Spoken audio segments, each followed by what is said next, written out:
왜 콩팥병 환자 10명 중 7명이 자신의 병을 모르고 지낼까요? 이유가 있습니다. 여러분, 오늘 정말 중요한 이야기를 해드리겠습니다. 콩팥이 딱 절반만 남아도 몸은 정상처럼 느껴집니다. 아무런 증상이 없어요. 그래서 사람들은 괜찮다고 생각하죠. 근데 문제는 여기서부터입니다. 서울대병원 신장내과에서 10년간 추적 연구한 결과가 있습니다. 만성 콩팥병 초기 환자 237명을 조사했더니 무려 73%가 자신이 콩팥병 환자라는 사실을 전혀 모르고 있었습니다. 더 충격적인 것은요, 이분들 중 상당수가 이미 3단계, 4단계까지 진행된 상태였다는 겁니다. 콩팥 기능이 절반 이하로 떨어졌는데도 전혀 모르고 계셨어요. 저도 처음엔 몰랐습니다. 신장내과 전문의로 20년 넘게 일하면서 수천 명의 환자분들을 봤지만 처음에는 이 병의 무서움을 제대로 이해하지 못했습니다. 그런데 환자분들을 오랫동안 지켜보면서 깨달았습니다. 콩팥병은 정말로 조용한 살인자라는 것을요, 증상 없이 조용히 다가와서 어느 날 갑자기 투석이나 이식이 필요한 상태가 돼버립니다. 오늘은 여러분께 콩팥을 지키는 방법을 자세히 알려드리겠습니다. 음식부터 약까지, 생활 습관부터 정기 검진까지 모든 것을 하나하나 짚어드릴 겁니다. 60분이 조금 길게 느껴지실 수 있지만 이 시간이 여러분의 콩팥을, 아니 생명을 지킬 수 있는 시간이 될 겁니다. 끝까지 함께 해주세요. 우리 함께 건강한 콩팥을 지켜봅시다. 자, 그럼 시작하겠습니다. 제 소개를 먼저 드리겠습니다. 저는 분당 서울대병원 신장내과에서 진료하고 있는 김세중입니다. 신장내과 전문의로 23년째 일하고 있고요. 그동안 약 7천여 명의 콩팥병 환자분들을 진료해 왔습니다. 많은 분들이 제게 이렇게 물으십니다. 선생님, 왜 콩팥은 나빠질 때까지 증상이 없나요? 정말 좋은 질문입니다. 이유는 콩팥의 놀라운 보상 능력 때문입니다. 콩팥은 두 개인데요. 한쪽을 완전히 제거해도 나머지 하나만으로 거의 정상적인 생활이 가능합니다. 그만큼 여유가 많은 장기예요. 그런데 이게 바로 함정입니다. 절반이 손상돼도, 심지어 70%가 손상돼도 우리 몸은 별 문제를 느끼지 못합니다. 콩팥이 남은 30%로 최선을 다해 일하고 있거든요. 대한신장학회 통계를 보면요, 우리나라 성인 10명 중 1명이 만성 콩팥병 환자입니다. 약 480만 명이에요. 근데 이 중에서 자신이 콩팥병 환자인 줄 아는 사람은 딱 27% 정도밖에 안 됩니다. 나머지 73%는 전혀 모르고 계세요. 병원도 안 가고 관리도 안 하고 그냥 평범하게 살아갑니다. 그러다가 어느 날 갑자기 쓰러지거나 건강검진에서 발견되거나 아니면 다른 병으로 병원 갔다가 우연히 알게 됩니다.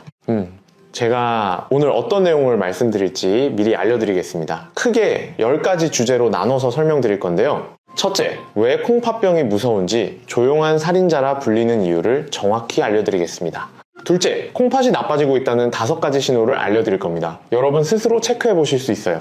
셋째, 콩팥에 가장 좋은 음식들을 소개하겠습니다. 넷째, 반대로 절대 피해야 할 음식들도 알려드립니다. 소금, 칼륨, 인 이런 것들을 어떻게 관리해야 하는지요. 다섯째, 약 이야기를 할 겁니다. 진통제부터 항생제까지. 콩팥에 위험한 약들이 생각보다 많거든요. 여섯째, 물을 얼마나 마셔야 하는지 알려드리겠습니다. 많이 마시는 게 좋을까요? 적게 마시는 게 좋을까요? 일곱째, 단백질 관리법입니다. 단백질을 어떻게 먹어야 콩팥에 부담을 안 줄까요? 여덟째, 생활 습관입니다. 운동, 체중 관리 이런 것들이 콩팥에 미치는 영향을 알려드립니다. 아홉째, 정기검진과 추적 관리 방법을 설명드리겠습니다. 10번째, 마지막으로 희망의 메시지를 드리겠습니다. 콩팥병은 관리만 잘하면 평생 투석 없이도 살 수 있거든요. 자, 이제 본격적으로 시작해볼까요? 첫 번째 주제부터 들어가겠습니다. 왜 콩팥병은 조용한 살인자라 불릴까요? 구체적으로 어떤 일이 우리 몸에서 벌어지는지 설명드리겠습니다. 콩팥의 역할을 먼저 이해하셔야 돼요. 콩팥이 하는 일이 크게 3가지입니다. 첫째, 노폐물을 걸러서 소변으로 내보냅니다. 우리가 밥을 먹으면 영양분을 흡수하고 나서 찌꺼기가 생기는데요. 이 찌꺼기들을 콩팥이 걸러줍니다. 만약 이게 안 되면요, 몸에 독소가 쌓여요.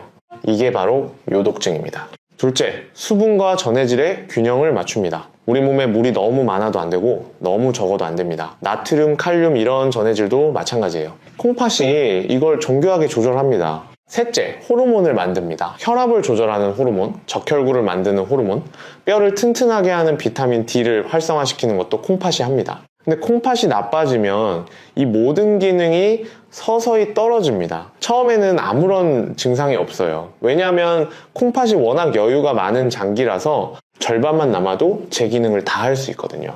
문제는 여기서부터입니다. 증상이 없으니까 사람들은 자기 콩팥이 나빠지고 있다는 걸 모릅니다. 그래서 관리도 안 하고 검사도 안 받고 그냥 평범하게 지내요. 그러다가 콩팥 기능이 30% 이하로 떨어지면 그때부터 증상이 나타나기 시작합니다. 피로감이 심해지고 입맛이 없어지고 숨이 차고 발이 붓고 이런 증상들이 생겨요.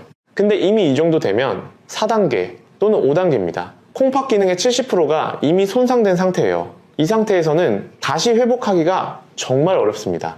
국민건강보험공단 자료를 보면요, 2023년 한 해 동안 새로 투석을 시작한 환자가 1만 2천여 명입니다. 하루에 약 33명씩 투석을 새로 시작하는 거예요. 이분들 대부분이 이렇게 말씀하십니다. 몰랐어요. 증상이 하나도 없었는데요. 실제로 제가 외래에서 만난 환자분 이야기를 하나 해드리겠습니다. 부산에 사시는 박정숙 할머니 71세이신데요. 할머니는 평소에 건강하다고 생각하셨어요. 매일 아침 산책도 하시고 밥도 잘 드시고 아무 불편한 게 없으셨거든요. 그런데 어느 날 딸이 건강검진 한번 받아보시라고 해서 받았는데요. 검사 결과를 보고 깜짝 놀랐습니다. 콩팥 기능이 23%밖에 안 남아 있었어요. 이미 5단계 말기 신부전 상태였습니다. 할머니가 우시면서 이러셨어요. 선생님, 저 전혀 아프지 않았는데요. 어떻게 이렇게 나빠질 수 있나요? 네, 가능합니다. 이게 바로 콩팥병의 무서운 점입니다. 그렇다면 어떻게 해야 할까요? 다행히 방법이 있습니다. 조기에 발견하면 진행을 늦출 수 있고 심지어 멈출 수도 있습니다. 질병관리청 연구 결과를 보면요, 콩팥병 1단계나 2단계에서 발견해서 관리를 시작한 사람들의 83%가 10년 후에도 투석 없이 생활하고 있습니다. 반대로 3단계나 4단계에서 발견한 경우는요, 10년 내 투석 확률이 47%까지 올라갑니다. 그러니까 핵심은 조기 발견입니다. 증상이 없어도 정기적으로 검사를 받아야 합니다. 특히 위험 요인이 있는 분들은 더욱 그렇습니다. 위험 요인이 뭐냐고요? 당뇨병, 고혈압, 가족력, 이 세 가지가 가장 중요합니다. 대한당뇨병학회 자료를 보면 당뇨병 환자 10명 중 3명이 결국 콩팥병으로 진행합니다. 고혈압도 마찬가지예요. 혈압이 높으면 콩팥의 혈관이 손상되거든요. 그리고 가족 중에 콩팥병 환자가 있으면 본인도 걸릴 확률이 3.2배 높아집니다. 유전적인 요인이 있기 때문입니다. 여러분, 혹시 이런 위험 요인 가지고 계신가요? 당뇨병이 있으시거나 혈압이 높으시거나 가족 중에 콩팥병 환자가 계신가요? 그렇다면 1년에 최소 한 번은 콩팥 검사를 받으셔야 합니다. 검사는 간단해요. 소변 검사랑 피 검사 딱 두 가지만 하면 됩니다. 소변 검사에서는 단백뇨가 나오는지 확인하고요. 피 검사에서는 크레아티닌이라는 수치를 봅니다. 이 두 가지로 콩팥 상태를 정확히 알 수 있어요. 자, 지금까지 왜 콩팥병이 무서운지 말씀드렸습니다. 증상이 없어서 모르고 지내다가 발견됐을 때는 이미 많이 진행된 경우가 대부분이라는 거. 그래서 조기 발견이 정말 중요하다는 것. 다음은 더 구체적인 이야기를 해드리겠습니다. 콩팥이 나빠지고 있다는 신호 5가지를 알려드리겠습니다. 여러분, 콩팥이 보내는 경고 신호를 알아차리실 수 있나요? 이제부터 말씀드리는 5가지 증상이 있으면 반드시 병원에 가셔야 합니다. 첫 번째 신호는 부종입니다. 발이나 다리가 붓는 거예요. 특히 저녁이 되면 심해집니다. 왜 붓는 걸까요? 콩팥이 수분을 제대로 배출하지 못하기 때문입니다. 낮 동안 몸에 쌓인 물이 중력 때문에 아래쪽, 즉 발과 다리로 내려가서 붓는 거예요. 근데 이게 단순히 오래 서 있어서 붓는 것과는 다릅니다. 콩팥 때문에 붓는 건요, 아침에 일어나도 안 빠져요. 계속 부어 있습니다. 양말 자국이 깊게 남고 발등을 손가락으로 눌렀을 때 쏙 들어갔다가 천천히 올라옵니다. 서울하산병원 연구팀이 조사했더니요, 만성 콩팥병 환자의 68%가 부종을 경험했다고 합니다. 그런데 문제는 이분들 중 절반이 그냥 나이 들어서 그런가 보다 하고 넘어갔다는 겁니다. 대구에 사시는 이영호 할아버지 68세이신데요. 할아버지도 처음에는 그냥 많이 걸어서 붓는가 보다 하셨어요. 근데 한 달이 지나도 붓기가 안 빠지더래요.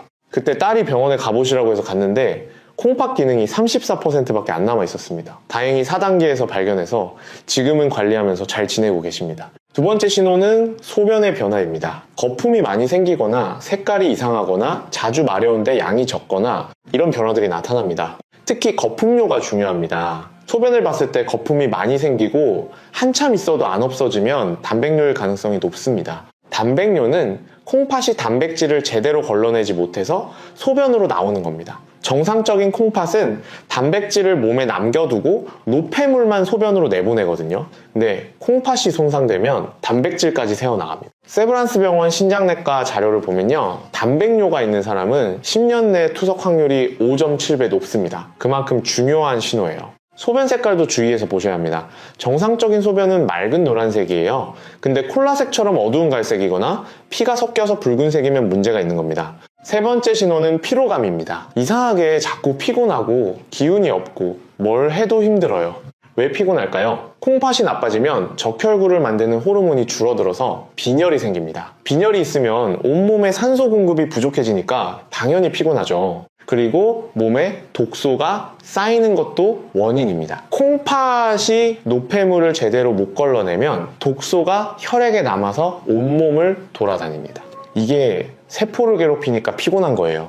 삼성서울병원 통계를 보면 콩팥병 3단계 이상 환자의 79%가 만성 피로를 호소합니다. 그런데 대부분 나이 탓으로 돌리고 넘어가요. 울산에 사시는 임경자 할머니 68세이신데요. 할머니는 1년 넘게 피곤하셨대요. 병원도 몇 군데 가봤는데 다 나이 들어서 그렇다고만 하더래요.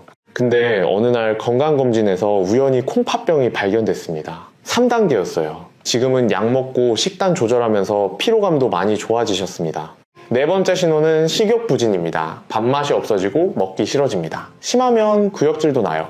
이것도 요독증 때문입니다. 몸에 독소가 쌓이면 위장 기능이 떨어지고 입맛이 없어집니다. 특히 아침에 심해요.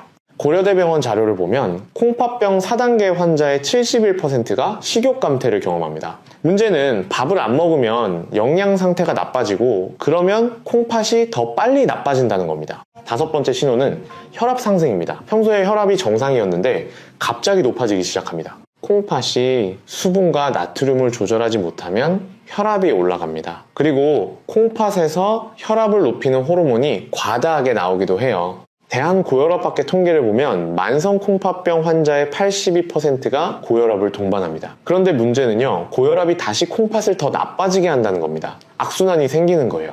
자, 지금까지 5가지 경고 신호를 말씀드렸습니다. 부종, 소변 변화, 피로감, 식욕부진, 혈압 상승. 이 중에서 2가지 이상 해당되시나요? 그렇다면 꼭 병원에 가서 검사 받으세요. 조기에 발견하면 충분히 관리할 수 있습니다. 다음으로 중요한 거는 콩팥에 좋은 음식을 먹는 겁니다. 지금부터 콩팥을 튼튼하게 만드는 음식들을 알려드리겠습니다. 콩팥에 좋은 음식이 뭘까요? 많은 분들이 궁금해 하시는데요. 사실 특별한 슈퍼푸드는 없습니다. 대신 균형 잡힌 식단이 가장 중요해요. 하지만 그 중에서도 특히 도움이 되는 음식들이 있습니다. 하나하나 알려드리겠습니다. 첫째, 양배추입니다. 양배추는 칼륨이 적고 비타민 C와 K가 풍부합니다. 그리고 항산화 물질이 많아서 콩팥 세포를 보호해줍니다. 서울대병원 영양학과에서 연구했는데요. 양배추를 주 3회 이상 먹는 사람들이 그렇지 않은 사람들보다 콩팥 기능 저하 속도가 27% 느렸습니다. 양배추는 샐러드로 드셔도 좋고 쪄서 드셔도 좋습니다. 김치로 담가 드실 수도 있는데 그때는 소금을 적게 넣으셔야 해요. 둘째, 블루베리입니다. 블루베리에는 안토시아닌이라는 항산화 물질이 굉장히 많습니다. 이게 콩팥의 염증을 줄여주고 혈관을 보호해줍니다. 하버드 의대 연구팀이 15년간 추적 조사했더니요, 블루베리를 일주일에 2컵 이상 먹는 사람들은 콩팥병 발생률이 23% 낮았습니다. 블루베리는 생으로 드셔도 되고 얼려서 스무디로 만들어 드셔도 좋습니다. 아침 식사로 요구르트에 섞어 드시면 맛있어요. 셋째, 마늘입니다. 마늘은 우리 전통 음식에 빠지지 않는 재료죠. 마늘에는 알리신이라는 성분이 있는데 이게 혈압을 낮추고 염증을 줄여줍니다.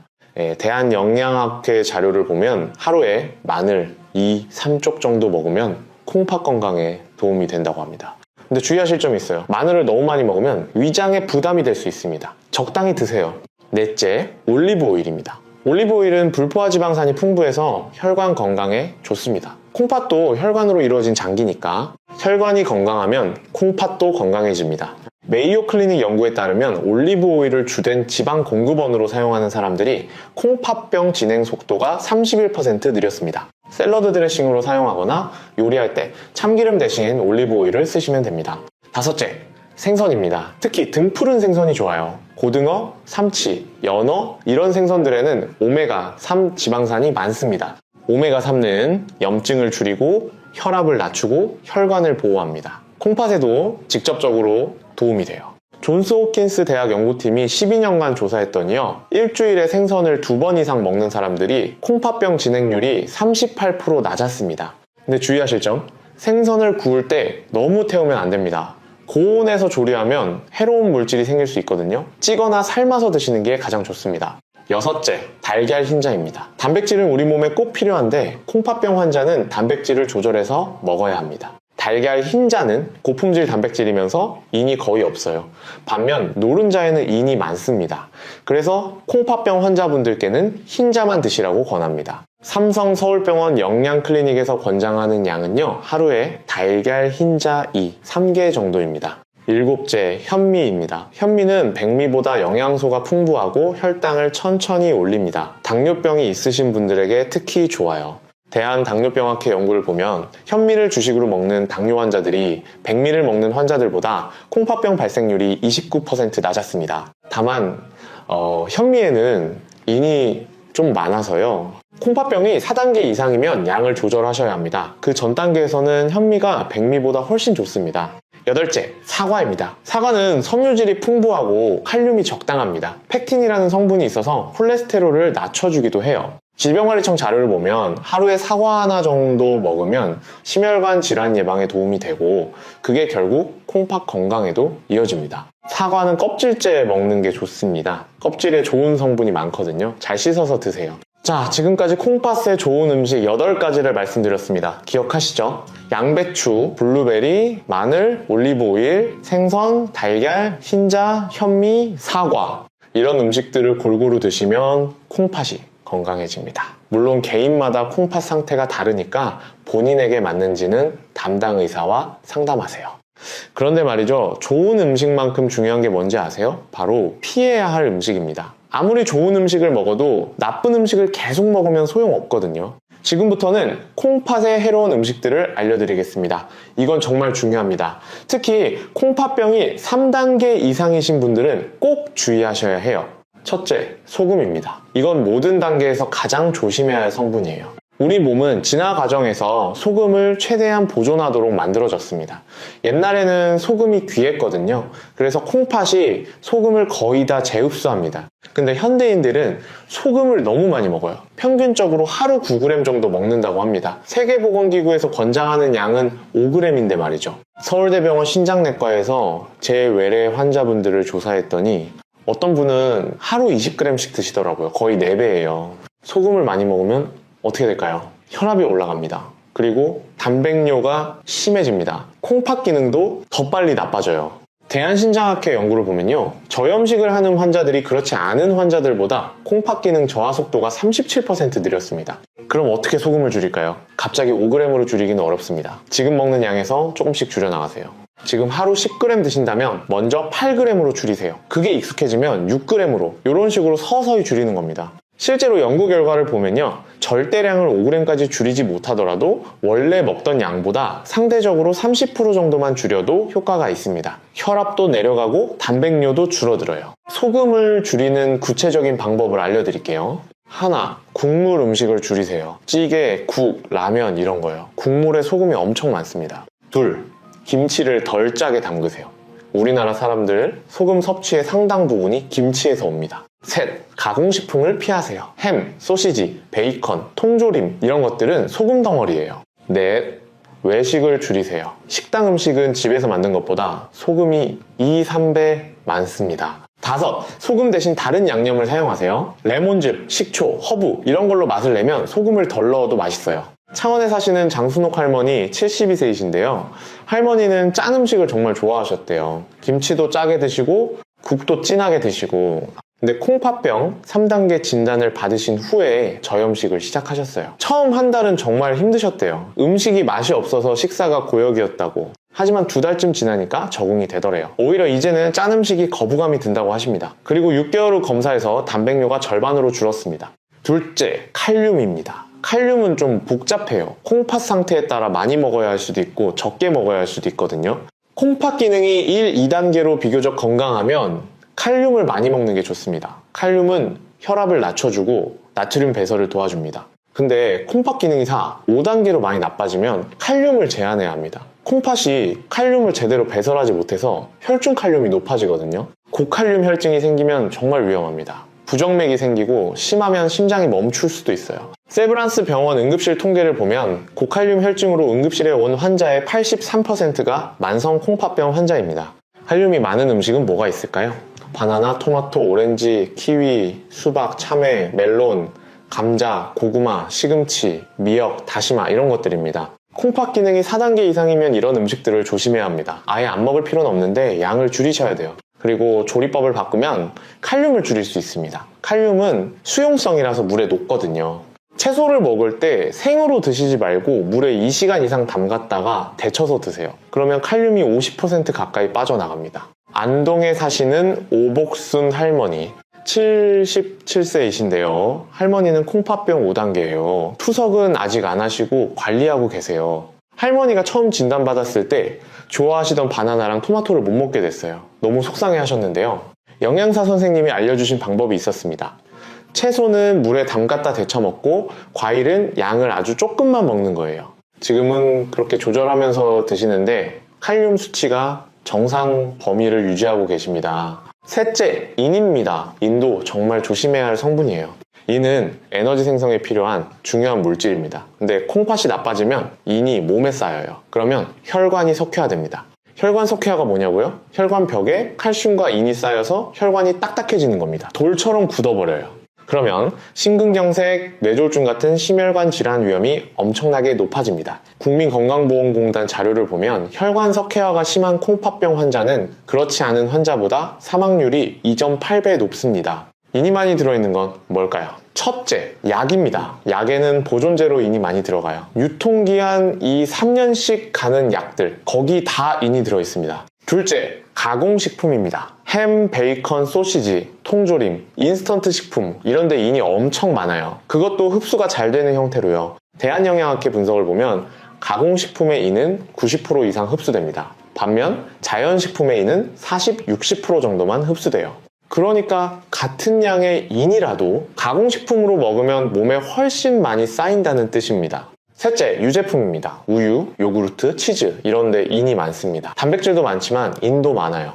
넷째, 견과류입니다. 땅콩, 호두, 아몬드 이런 것들. 건강에 좋다고 많이 드시는데 콩팥병 환자에게는 인 섭취가 과할 수 있어요. 그럼 단백질은 어떻게 먹어야 할까요? 인이 적고 단백질이 많은 음식을 선택해야 합니다. 가장 좋은 건 고기, 생선, 달걀, 흰자입니다. 이런 음식들은 인 대비 단백질 비율이 좋아요.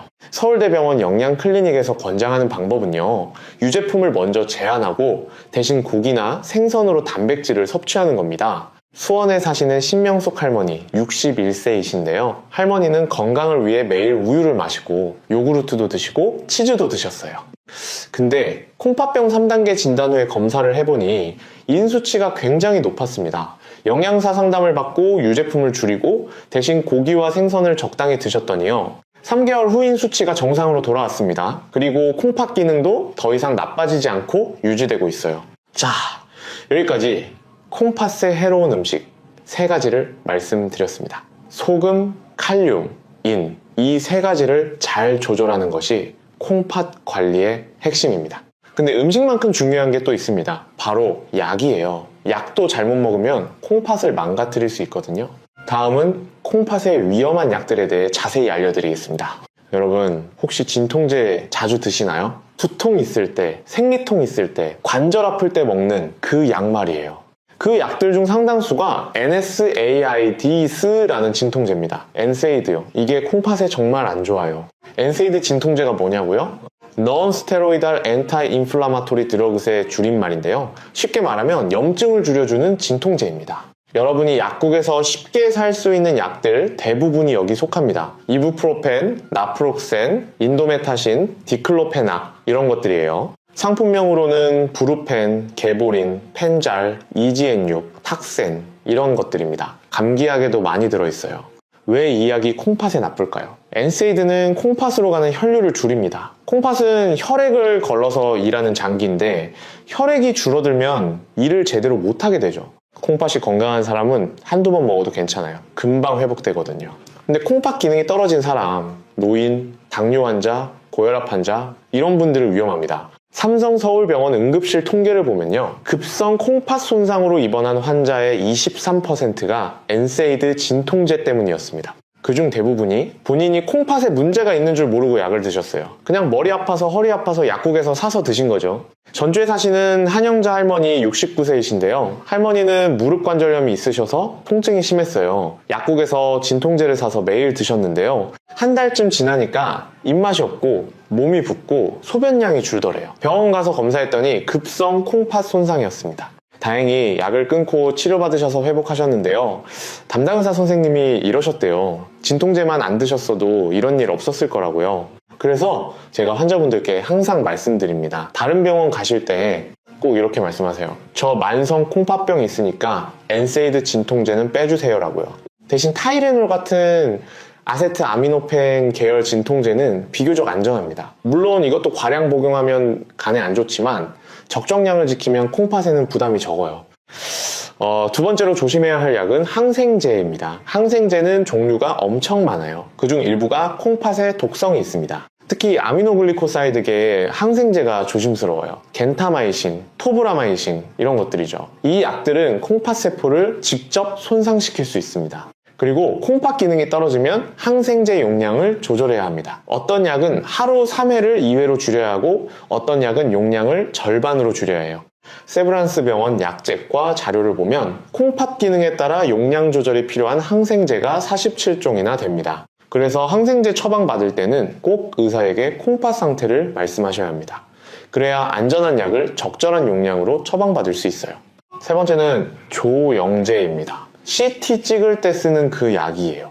조영제는 콩팥으로 배설되는데 콩팥을 지나가면서 손상을 줄 수 있습니다. 특히 콩팥 기능이 떨어진 사람에게는 더 위험해요. 그러니까 내 영상, 대한영상의학회 통계를 보면 콩팥 기능이 60% 이하인 사람이 조영제를 쓰면 급성 콩팥 손상 위험이 5.7배 높아집니다. 그럼 CT를 아예 못 찍는 건가요?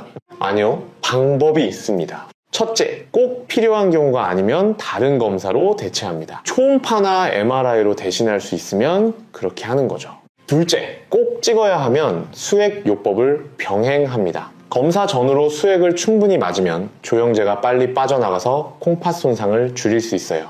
고려대병원 영상의학과 프로토콜을 보면 콩팥 기능이 떨어진 환자는 검사 전 12시간, 검사 후 12시간 동안 수액 치료를 합니다. 대전에 사시는 정태영 할아버지 74세이신데요.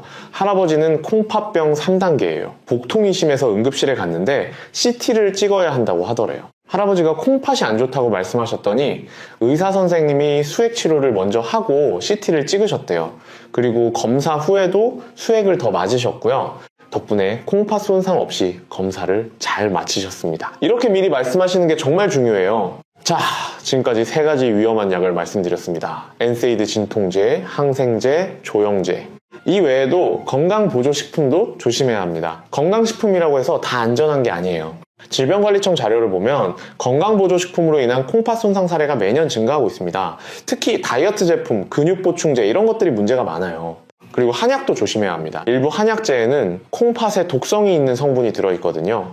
그래서 건강보조식품이나 한약을 드실 때는 꼭 의사와 상담하세요. 특히 콩팥 기능이 떨어진 분들은 더욱 조심하셔야 합니다. 자, 여기까지 5가지 주제를 다뤘습니다. 잠깐 정리하고 넘어갈게요. 첫째, 콩팥병은 조용한 살인자입니다. 증상 없이 진행되다가 발견됐을 때는 이미 많이 나빠져 있어요. 그래서 정기검진이 중요합니다. 둘째, 경고신호 5가지를 기억하세요. 부종, 소변 변화, 피로감, 식욕 부진, 혈압 상승. 이 중 2가지 이상 있으면 꼭 병원 가세요. 셋째, 콩팥에 좋은 음식을 드세요. 양배추, 블루베리, 마늘, 올리브오일, 생선, 달걀, 흰자, 현미, 사과. 넷째, 나쁜 음식을 피하세요. 소금, 칼륨, 인이 많은 음식을 조절해야 합니다. 특히 소금은 모든 단계에서 줄이셔야 해요. 5째, 위험한 약을 조심하세요. 엔세이드 진통제, 일부 항생제, 조영제, 건강보조식품 이런 것들이 콩팥을 손상시킬 수 있습니다. 이 5가지만 잘 지켜도 콩팥을 상당히 보호할 수 있습니다. 하지만 아직 끝이 아닙니다. 더 중요한 내용들이 남아있어요. 계속 시청해주세요. 다음에는 물 마시는 법부터 단백질 관리까지 더 구체적인 생활관리법을 알려드리겠습니다. 다음으로 중요한 것은 물입니다. 물을 얼마나 마셔야 할까요? 많은 분들이 궁금해 하시는데요. 사실 정답은 사람마다 다릅니다. 콩팥이 건강하면 물을 많이 마셔도 괜찮아요. 콩팥이 알아서 조절하거든요. 갈증이 나면 마시고 싶고 수분이 충분하면 마시고 싶지 않잖아요. 그게 우리 몸의 자연스러운 신호입니다. 근데 콩팥이 나빠지면 이 조절 능력이 떨어집니다. 그래서 상황에 따라 물을 많이 마셔야 할 수도 있고 적게 마셔야 할 수도 있어요. 서울대병원 신장내과 가이드라인을 보면요. 콩팥 상태에 따라 권장량이 다릅니다. 콩팥 기능이 1, 3단계면 하루 1. 2리터 정도 마시는 게 좋습니다. 이 정도면 콩팥이 충분히 일할 수 있어요. 근데 4, 5단계로 많이 나빠지면 특히 소변량이 줄어들면 물을 제한해야 합니다. 소변으로 안 빠지는 물이 몸에 쌓이거든요. 몸에 물이 너무 많이 쌓이면 어떻게 될까요? 부종이 생기고 심하면 폐부종이 생깁니다. 폐에 물이 차는 거예요. 숨이 차고 위험할 수 있습니다. 삼성서울병원 응급실 통계를 보면 콩팥병 환자가 폐부종으로 응급실에 온 경우에 68%가 과다한 수분 섭취 때문이었습니다. 반대로 물을 너무 적게 마시면 탈수가 됩니다. 탈수도 콩팥에 안 좋아요. 콩팥으로 가는 혈액이 줄어들어서 기능이 급격히 떨어질 수 있거든요.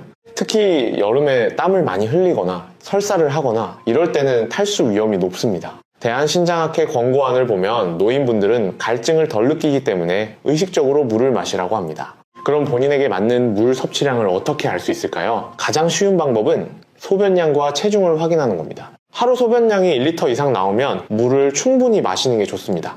근데 소변량이 500ml 이하로 줄어들면 물을 제한해야 해요. 그리고 매일 아침 체중을 재세요.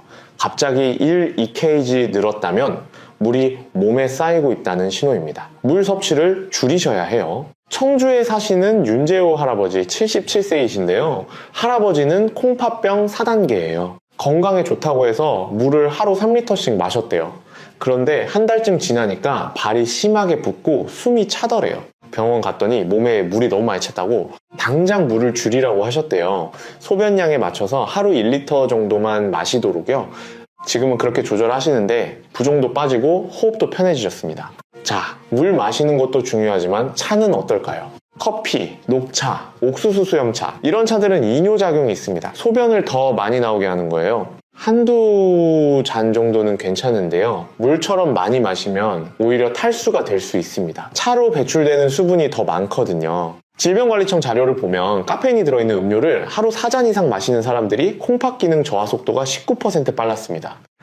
그래서 차를 마실 때는 물도 함께 충분히 드세요. 혹은 차를 희석해서 드시면 됩니다. 진하게 드시지 마시고요.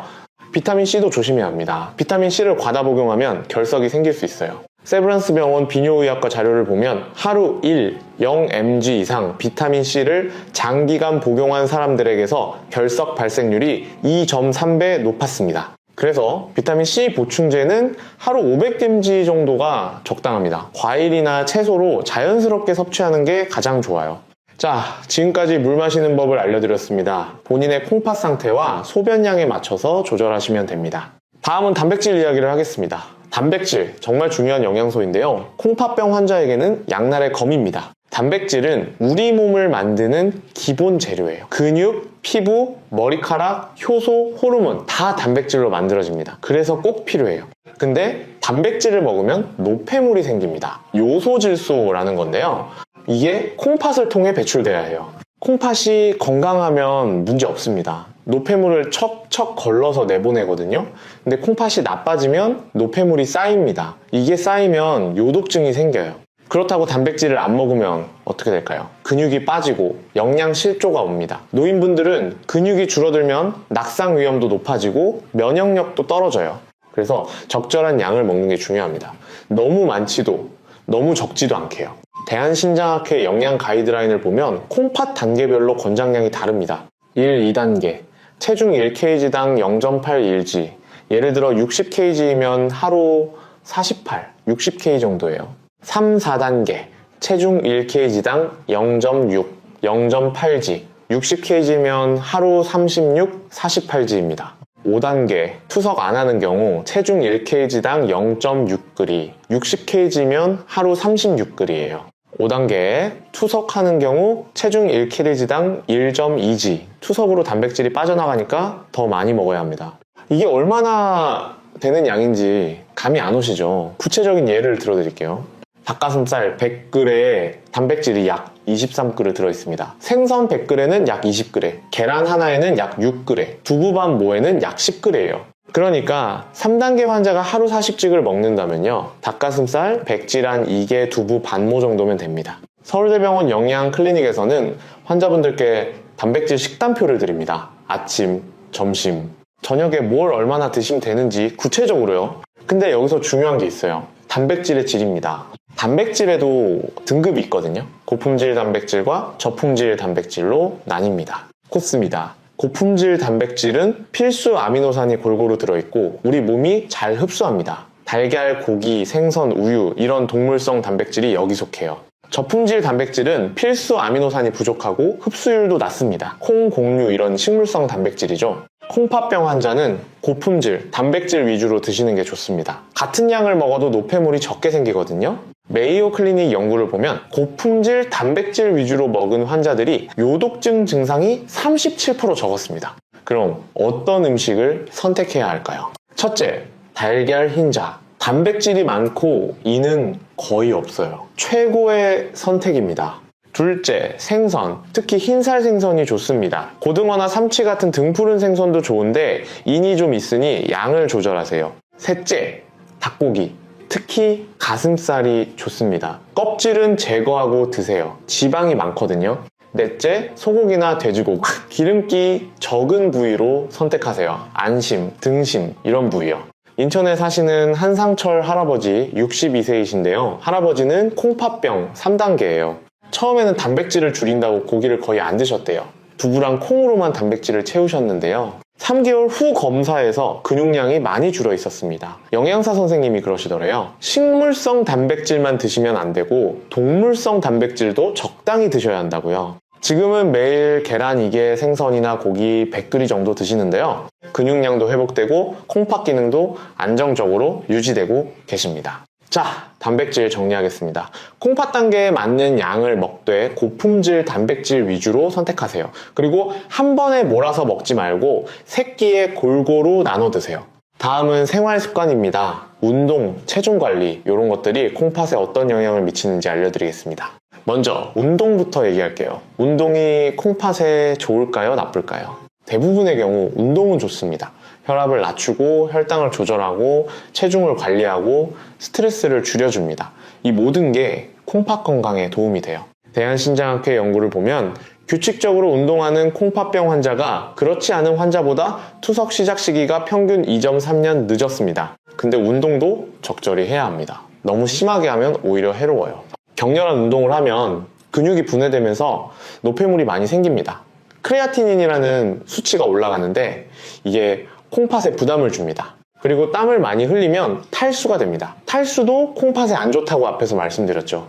그럼 어떤 운동이 좋을까요? 가장 좋은 건 걷기입니다. 하루 30분, 일주일에 5일 정도 걸으세요. 빠르게 걷는 게 좋은데 숨이 약간 찰 정도면 적당합니다. 세브란스 병원 재활의학과 프로그램을 보면 걷기 운동을 6개월 한 콩팥병 환자들의 콩팥 기능이 평균 7% 향상됐습니다. 수영도 좋습니다. 관절에 부담이 적고 전신 운동이 되거든요. 다만 수영장 물을 많이 마시지 않도록 조심하세요. 요가나 스트레칭도 좋습니다. 근력을 유지하고 유연성을 높여줍니다. 특히 노인분들께 추천합니다. 반대로 피해야 할 운동도 있어요. 마라톤 같은 장거리 달리기, 웨이트 트레이닝 같은 고강도 운동, 이런 건 콩팥병 환자에게는 부담이 됩니다. 대구에 사시는 장기영 할아버지 66세이신데요. 할아버지는 콩팥병 2단계예요. 건강을 위해 등산을 시작하셨는데요. 주말마다 산에 가셨대요. 처음에는 좋았는데 3개월쯤 지나니까 콩팥 기능 검사 수치가 나빠졌어요. 의사 선생님이 그러시더래요. 등산이 나쁜 건 아닌데 너무 힘들게 하시는 것 같다고요. 강도를 줄이고 충분히 수분 보충하면서 하라고요. 지금은 가까운 산책로를 천천히 걷는 정도로 바꾸셨는데 콩팥 기능도 다시 안정됐습니다. 다음은 체중 관리입니다. 비만은 콩팥에 정말 안 좋아요. 살이 찌면 혈압이 올라가고 당뇨가 생기기 쉽고 염증 물질이 많아집니다. 이 모든 게 콩팥을 공격합니다. 국민건강보험공단 자료를 보면 비만인 사람은 정상 체중인 사람보다 만성 콩팥병 발생률이 2.6배 높습니다. 그래서 과체중이면 체중을 줄이는 게 좋은데요. 갑자기 급격하게 빼면 안 됩니다. 급격한 다이어트를 하면 근육이 빠지고 탈수가 되고 영양 불균형이 생깁니다. 이게 다 콩팥에 해롭습니다. 삼성서울병원 비만 클리닉 가이드라인을 보면 한 달에 2kg씩 천천히 빼는 게 안전합니다. 어떻게 빼야 할까요? 식사 조절과 운동을 병행하세요. 식사는 전체 칼로리를 하루 300, 500kcal 정도 줄입니다. 그렇게 큰 부담 없이 줄일 수 있는 양이에요. 예를 들어 밥 한 공기를 2, 3공기로 줄이고 간식을 하나 빼고 이런 식으로요. 그리고 걷기 운동을 하루 30분씩 하시면 한 달에 2kg는 충분히 뺄 수 있습니다. 울산에 사시는 오승환 할아버지 70세이신데요. 할아버지는 콩팥병 3단계 비만이셨어요. 몸무게가 87kg였는데요. 급하게 빼려고 굶다시피 하셨대요. 한 달 만에 8kg 뺐는데 콩팥 기능이 급격히 나빠졌습니다. 탈수와 영양 실조 때문이었어요. 의사 선생님 조언을 듣고 방법을 바꾸셨습니다. 새끼 제대로 먹되 양을 조금 줄이고 매일 30분씩 걸었어요. 6개월 동안 7kg를 뺐는데 이번에는 콩팥 기능도 함께 좋아졌습니다. 혈압도 내려가고 당뇨도 잘 조절됐고요. 스트레스 관리도 중요합니다. 스트레스를 받으면 혈압이 올라가고 염증이 생기고 면역력이 떨어집니다. 질병관리청 연구를 보면 만성 스트레스가 있는 사람들이 콩팥 기능 저하 속도가 23% 빨랐습니다. 스트레스를 줄이는 방법은요, 사람마다 다릅니다. 어떤 분은 운동으로, 어떤 분은 취미활동으로, 어떤 분은 명상이나 요가로 풀어요. 자기에게 맞는 방법을 찾으세요. 중요한 건 규칙적으로 하는 겁니다. 일주일에 몇 번씩 스트레스를 풀 시간을 만드세요. 수면도 중요합니다. 잠을 잘 자야 몸이 회복되고 콩팥도 쉴 수 있어요. 대한수면학회 자료를 보면 수면 시간이 6시간 미만이거나 9시간 이상인 사람들이 콩팥병 위험이 높았습니다. 적정 수면 시간은 7, 8시간입니다. 그리고 잠자는 시간도 중요해요. 밤 11시에서 새벽 1시 사이에는 꼭 자고 있어야 합니다. 이 시간에 성장 호르몬이 나오고 세포가 재생되거든요. 청주에 사시는 신동식 할아버지 63세이신데요. 할아버지는 자영업을 하셔서 늘 늦게 주무셨대요. 새벽이 3시에 자서 아침 9시에 일어나는 패턴이었어요. 콩팥 검사를 해보니 2단계였는데 의사 선생님이 수면 패턴을 바꾸라고 하셨대요. 밤 11시에 자고 아침 7시에 일어나라고요. 처음에는 정말 힘드셨는데 한 달쯤 지나니 적응이 되더래요. 그리고 6개월 후 검사에서 콩팥 기능이 오히려 좋아졌습니다. 마지막으로 금연과 금주입니다. 담배는 혈관을 수축시키고 혈압을 높이고 염증을 일으킵니다. 콩팥의 최악이에요.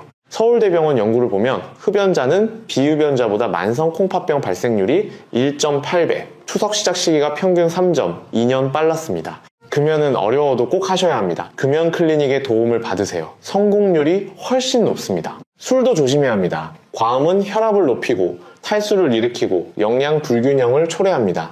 대한간학회 가이드라인을 보면 하루 알코올 섭취량이 남자는 20지, 여자는 10지 이하로 제한하라고 합니다. 맥주로 치면 남자 500채 한 캔, 여자 250채 한 반 캔 정도예요. 소주로는 남자 2잔, 여자 1잔 정도입니다. 근데 콩팥병이 3단계 이상이면 아예 안 드시는 게 좋습니다. 자, 지금까지 생활습관에 대해 말씀드렸습니다. 운동, 체중 관리, 스트레스 관리, 수면, 금연, 금주, 이 모든 게 콩팥 건강과 직결됩니다. 여러분의 생활습관은 어떠신가요? 바꿔야 할 부분이 보이시나요? 오늘부터 하나씩 실천해보세요. 자, 다음에는 정기검진과 추적관리에 대해 알려드리겠습니다. 콩팥병 관리에서 가장 중요한 것 중 하나가 정기검진입니다. 증상이 없어도 정기적으로 검사를 받아야 해요. 콩팥은 조용히 나빠지잖아요. 증상이 나타날 때는 이미 많이 진행된 상태고요. 그래서 검사로 미리 확인하는 게 정말 중요합니다. 어떤 검사를 받아야 할까요? 크게 3가지입니다. 첫째, 소변 검사예요. 소변에 단백질이 나오는지 확인합니다. 단백뇨가 콩팥 손상의 초기 신호거든요. 검사는 간단해요. 아침 첫 소변을 받아서 제출하면 됩니다. 5분이면 결과가 나와요. 정상이면 단백질이 거의 안 나옵니다. 근데 조금이라도 나오면 정밀 검사를 해야 해요. 서울대병원 신장내과 가이드라인을 보면 단백뇨가 있는 사람은 3개월마다 검사하라고 합니다. 둘째, 혈액 검사입니다. 크레아티닌이라는 수치를 봅니다. 크레아티닌은 근육에서 나오는 노폐물인데요. 콩팥이 이걸 걸러서 내보냅니다. 근데 콩팥이 나빠지면 크레아티닌이 혈액에 쌓여요. 정상 수치는 남자가 0.7, 1.2, 여자가 0.5, 1, 0 정도입니다. 이보다 높으면 콩팥 기능이 떨어진 거예요. 그리고 이 수치로 사구체 역과율을 계산합니다.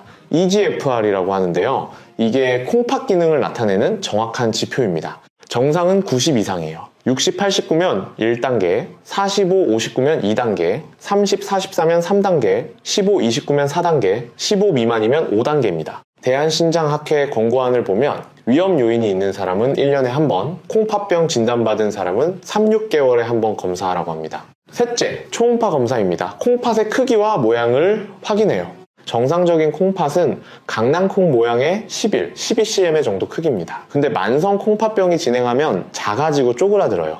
초음파로 콩팥에 낭종이나 종양이 있는지도 확인할 수 있습니다. 삼성서울병원 영상의학과 프로토콜을 보면 콩팥병 환자는 1년에 한 번 초음파 검사를 권장합니다. 부산에 사시는 임종수 할아버지 72세이신데요. 할아버지는 콩팥병 3단계예요. 처음 진단받고 3개월마다 검사를 받으셨는데요. 6개월 후 검사에서 단백뇨가 갑자기 증가했습니다. 의사 선생님이 바로 약을 조정하셨어요. 혈압약을 바꾸고 콜레스테롤 약을 추가했습니다. 3개월 후 다시 검사했더니 단백뇨가 줄어들었습니다. 콩팥 기능도 더 이상 나빠지지 않고 유지됐고요. 할아버지가 그러시더래요. 정기검사 덕분에 빨리 발견해서 대처할 수 있었다고요. 검사 결과는 기록해 두세요. 수첩이나 스마트폰에 날짜별로 적어두면 변화를 한눈에 볼 수 있습니다. 크레아티닌, EGFR, 단백뇨 수치를 기록하세요. 그리고 병원 갈 때마다 가져가서 의사 선생님께 보여드리세요. 자, 검사 이야기는 여기까지고요. 이제 추적 관리에 대해 말씀드리겠습니다. 콩팥병은 만성질환입니다. 한 번 나빠지면 완치가 어려워요. 그래서 평생 관리해야 합니다. 근데 절망하지 마세요. 잘 관리하면 투석 없이도 평생 살 수 있습니다. 질병관리청 통계를 보면 콩팥병 1, 3단계에서 제대로 관리하는 환자의 87%가 투석 없이 생활하고 있습니다. 관리의 핵심은 원인 질환을 조절하는 겁니다. 대부분의 콩팥병은 당뇨나 고혈압 때문에 생기거든요. 당뇨가 있으면 혈당을 잘 조절하세요. 당화혈색소 목표는 7% 이하입니다. 고혈압이 있으면 혈압을 130, 80 이하로 유지하세요.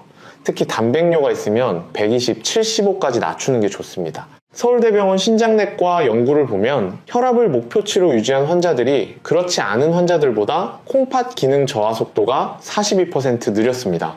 약도 꾸준히 드세요. 혈압약, 당뇨약, 콜레스테롤약 이런 것들을 빠뜨리지 말고 매일 드셔야 해요. 세브란스 병원 약제과 조사를 보면 약을 꾸준히 먹는 환자가 그렇지 않은 환자보다 투석 시작 시기가 평균 4.7년 늦었습니다. 약 먹기 잊어버리시는 분들은 알람을 맞춰 놓으세요. 휴대폰 알람이나 약통에 알람 기능이 있는 것도 있어요. 그리고 약을 먹기 전에 손으로 알약을 하나하나 세어보세요. 그러면 빠뜨릴 확률이 줄어듭니다. 창원에 사시는 황성호 할아버지 58세이신데요. 할아버지는 당뇨와 고혈압으로 콩팥병 2단계예요. 약을 자주 빠뜨리셨대요. 바빠서 깜빡해서 이런저런 이유로요. 그러다 보니 혈당과 혈압이 조절이 안 됐어요. 1년 후 검사에서 콩팥 기능이 3단계로 나빠졌습니다. 의사 선생님이 그러시더래요. 약만 제때 드셨어도 이렇게 안 나빠졌을 거라고요. 그때부터 할아버지가 정신을 차리셨어요. 매일 아침 알람을 맞춰놓고 약을 먹으면 달력에 표시했어요. 지금은 약을 거의 빠뜨리지 않으시는데 혈당과 혈압도 잘 조절되고 콩팥 기능도 더 이상 나빠지지 않고 있습니다. 자기 관리도 중요합니다. 앞에서 말씀드린 식사, 운동, 스트레스 관리 이런 것들을 생활화하세요. 처음에는 힘들어도 습관이 되면 자연스러워집니다. 한 달만 꾸준히 하면 몸이 적응해요. 성남에 사시는 서진호 할아버지 75세이신데요. 할아버지는 콩팥병 4단계예요. 5년 전에 진단받았을 때 의사 선생님이 그러셨대요. 이대로 가면 2년 안에 투석할 거라고요. 할아버지가 정말 열심히 관리하셨어요. 저염식, 단백질 조절, 매일 걷기, 스트레스 관리, 약 빠뜨리지 않기. 5년이 지난 지금 아직도 투석 안 하고 계세요. 콩팥 기능은 여전히 4단계지만 더 나빠지진 않았어요. 할아버지가 그러시더래요. 관리가 곧 치료라고 열심히 하면 투석을 늦출 수 있다고요. 마지막으로 희망의 메시지를 드리겠습니다. 콩팥병 무섭긴 하지만 절망할 필요는 없습니다. 의학이 계속 발전하고 있어요. 새로운 약들이 나오고 치료법도 개선되고 있습니다. 최근에 나온 SGLT 억제제라는 당뇨약이 있어요. 이 약이 콩팥 보호 효과가 있다는 게 밝혀졌습니다. 하버드 의대 연구팀이 조사했더니요, SGLT 억제제를 복용한 환자들이 콩팥 기능 저하 속도가 39% 느렸습니다. 당뇨가 없어도 효과가 있었어요. 그래서 지금은 콩팥병 환자에게도 이 약을 처방합니다. 대한신장학회에서도 권장하고 있어요.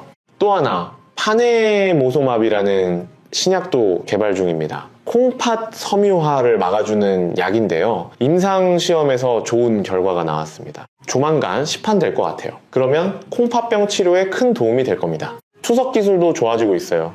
예전에는 주 3회 병원 가서 4시간씩 투석했는데 지금은 집에서 하는 복막 투석도 있습니다.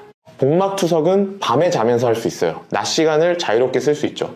그리고 신장 이식 기술도 발전했습니다. 생존율이 10년 전보다 23% 높아졌어요. 국립장기 이식관리센터 자료를 보면 신장 이식 후 10년 생존율이 87%입니다. 거의 정상적인 생활을 하실 수 있어요. 재생의학 연구도 활발합니다. 줄기세포로 콩팥을 재생하는 연구가 진행 중이에요. 아직 실용화까지는 시간이 걸리지만 가능성은 충분합니다. 그러니까 희망을 가지세요. 지금 열심히 관리하시면 더 좋은 치료법이 나올 때까지 건강을 유지하실 수 있습니다. 우리 함께 힘내봅시다. 콩팥병을 이겨내는 건 혼자가 아니에요. 의료진, 가족, 그리고 같은 병을 가진 다른 환자분들과 함께입니다. 대한신장학회에서는 콩팥병 환자 자조 모임을 운영하고 있어요. 같은 처지에 있는 분들과 정보도 나누고 서로 격려도 하고요. 온라인 커뮤니티도 있습니다. 궁금한 것도 물어보고 경험도 공유하고, 그러다 보면은 혼자가 아니라는 걸 느낄 수 있어요. 자, 이제 오늘 말씀드린 모든 내용을 정리해 드리겠습니다. 길었지만 끝까지 들어주셔서 정말 감사합니다. 첫째, 콩팥병은 조용한 살인자입니다. 증상 없이 진행되니까 정기검진이 정말 중요해요. 1년에 최소 한 번은 소변검사와 혈액검사를 받으세요. 둘째, 경고신호 5가지를 기억하세요. 부종, 소변 변화, 피로감, 식욕 부진, 혈압 상승, 이 중 2가지 이상 있으면 꼭 병원 가세요. 셋째, 콩팥에 좋은 음식을 드세요. 양배추, 블루베리, 마늘, 올리브오일, 생선, 달걀, 흰자, 현미, 사과. 넷째, 나쁜 음식을 피하세요. 소금은 하루 5기 이하로, 칼륨과 이는 콩팥 단계에 맞춰 조절하세요. 가공식품은 최대한 피하고요. 다섯째, 위험한 약을 조심하세요. 엔세이드 진통제, 일부 항생제, 조영제, 건강보조식품, 병원 갈 때마다 콩팥 상태를 말씀하세요. 여섯째, 물은 본인의 소변량에 맞춰 드세요. 소변이 잘 나오면 충분히 마시고 소변량이 줄면 제한하세요. 차는 진하게 마시지 마시고요. 일곱째, 단백질은 콩팥 단계에 맞는 양을 드세요. 그리고 고품질 단백질 위주로 선택하세요. 달걀, 흰자, 생선, 닭고기가 좋습니다. 여덟째, 규칙적으로 운동하세요. 하루 30분 걷기가 가장 좋아요. 너무 격렬한 운동은 피하고요. 아홉째, 체중 관리를 하세요. 과체중이면 한 달에 2kg씩 천천히 빼세요. 급격한 다이어트는 콩팥에 해롭습니다. 열째, 정기적으로 검사받고 꾸준히 관리하세요. 원인 질환을 조절하고 약을 빠뜨리지 말고 생활 습관을 개선하세요. 이 10가지만 잘 지켜도 투석을 늦추거나 피할 수 있습니다. 여러분, 기억하세요. 콩팥병은 관리만 잘하면 평생 투석 없이 살 수 있습니다. 포기하지 마세요. 오늘 배운 내용을 내일부터 바로 실천해보세요. 한꺼번에 다 하려면 힘드니까 하나씩 천천히 시작하세요. 먼저 소금부터 줄여보세요.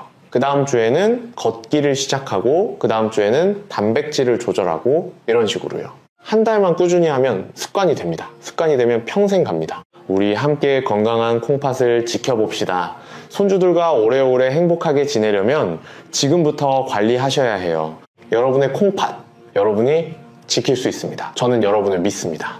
오늘 영상이 도움이 되셨다면 좋아요와 구독 부탁드립니다. 더 많은 분들께 이 중요한 정보가 전달되면 좋겠습니다. 댓글로 여러분의 경험이나 궁금한 점도 남겨주세요. 함께 나누면 서로에게 힘이 됩니다.